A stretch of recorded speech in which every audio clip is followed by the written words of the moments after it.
Okay, once more I'm going to show you a game from this book because it's really a huge book in a sense, a complete repertoire. It will be from chapter 6 because it's about the Grunfeld defense.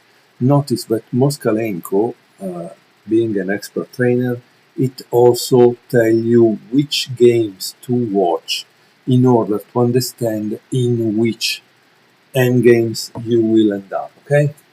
So please, when you get the book, you really have to read it. After all, it's a book that has nearly 400 pages, 360 pages, so it's a great book. This is game 37. Moskalenko was white, and Alfonso Perez was black in Barcelona in 2000. D4, knight f6, c4, g6, knight c3, d5, c takes d5, knight takes d5. So this is the Grunfeld defense, okay?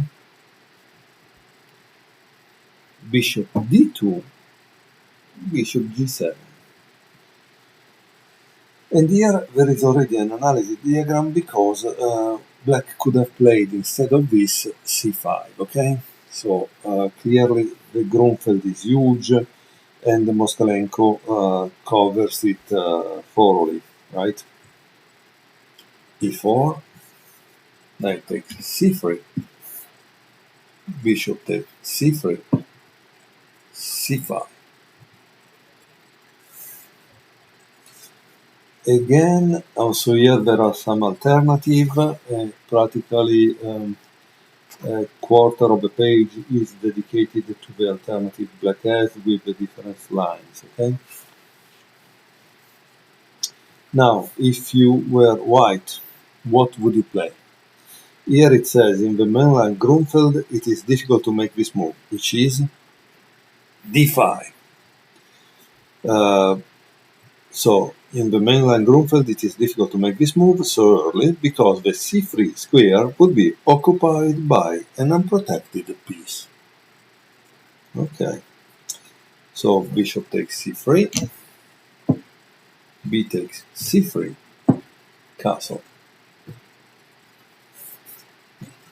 One of the key positions in the variation with 5 bishop d2 after removing the dark square bishops from the board.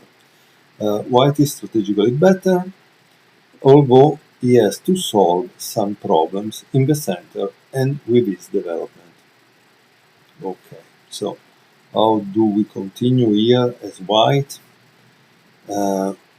With bishop c4. Okay, and black played knight d7. Again, there are many variations here that Moskalenko treats and talks about. You can see it in the page. I honestly cannot stop every second because all this weapon.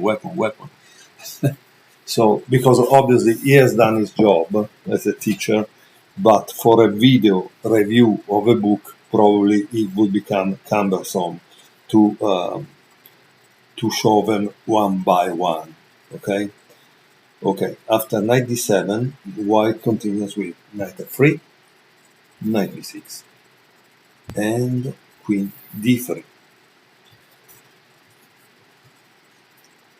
Here there is a diagram and black plays queen c7. Notice that now white has several options which are treated by Moskalenko, but he prefers a4 as in this game. Bishop d7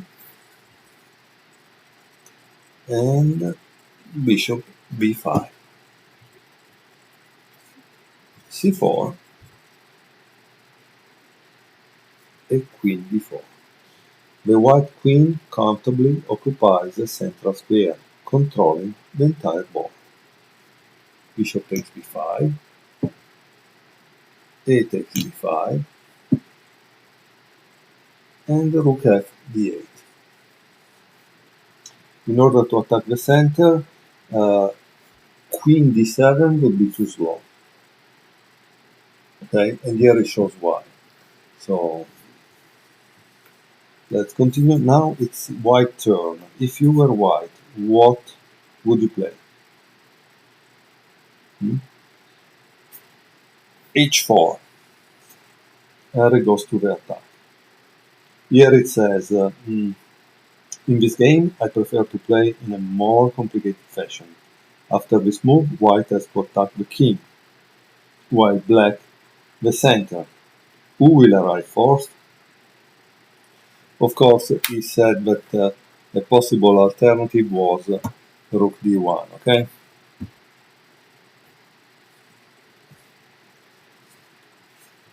e6, h5,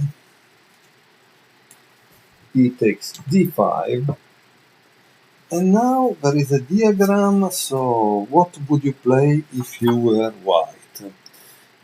It seems that the correct move, and obviously I'm not taking my time to tell you so you can pause eventually and try to find it yourself. But the correct move for white was this, e5. Did you find it? Instead, Moskalenko played h takes g6, which is dubious. Okay? So f takes g6, and once more, knight g5, dubious move. Best move was still e5. So probably he found this due to an engine, because engines continue to repeat the same move up to the moment it's too late. But at this point, black blundered and played rook e8, a big mistake. And here it says a calculation error, the position is still complicated, and in practice, when defending, it is easier to make mistakes than to find good moves. The game could have continued differently. Practically, it should have continued with d takes e4. Okay? Instead, what happened is that after this move, can you find the move for white? Try to find the move for white. White played knight takes h7. After a long think, in this extraordinary and dramatic position, my opponent resigned due to the following variation. Rook takes e4, queen takes e4, d takes e4, knight f6, king f8.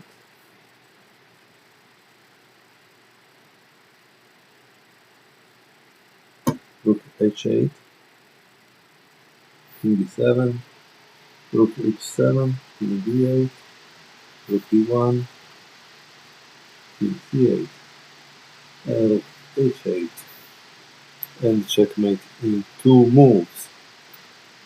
Okay, that's very interesting. I think maybe you wanted to try to discover a little more about this position, and it's very interesting because I mean from move 18 where there was a diagram and this is a move 20 and practically everything changed. I don't know, it's crazy how this game ended. So I hope you enjoyed this review and this book, and see you next time.